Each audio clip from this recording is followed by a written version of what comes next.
দীপা সূর্যকে অ্যাক্সিডেন্ট হওয়া থেকে বাঁচালো। হ্যাঁ বন্ধুরা, অনুরাগের ছোঁয়া আজকের পর্বে এমনটাই দেখা যাবে। বিস্তারিত জানতে ভিডিওটি না টেনে পুরোটি দেখুন। অনুরাগের ছোঁয়া আজকের পর্বে মূলত দেখা যায় বাড়িওয়ালির স্বামী রতনবাবু দীপাকে উত্ত্যক্ত করে।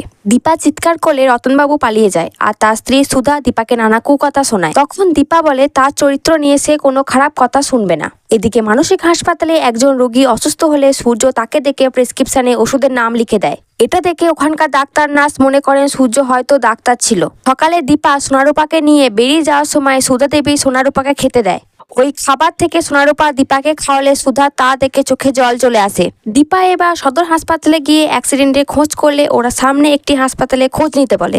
এদিকে সূর্য গাড়ি ধরে আবারও মানসিক হাসপাতাল থেকে পালিয়ে যায়। সূর্য রাস্তার মাঝ দিয়ে হাঁটতে থাকে। দীপাও সূর্যের পিছনে আসে। হঠাৎ করে একটি গাড়ি চলে আসে। দীপা দেখে তার সামনে দিয়ে একজন রাস্তার মাঝ দিয়ে হাঁটছে। দীপা বারবার ডাকতে থাকে। শেষে দীপা সূর্যকে টেনে সরিয়ে দিলে দুজনেই রাস্তায় পড়ে যায়। দীপা এবার দেখতে পায় সূর্যকে। সূর্য কি চিনতে পারবে দীপাকে, নাকি আবারও সে পালিয়ে যাবে? আপনাদের কি মনে হয়? জানতে হলে চোখ রাখুন টলিউড গল্পে। আর অনুরাগের ছোঁয়ার পরবর্তী আপডেট পেতে চ্যানেলটিকে সাবস্ক্রাইব করে পাশে থাকা বেল আইকনটি ক্লিক করে রাখবেন।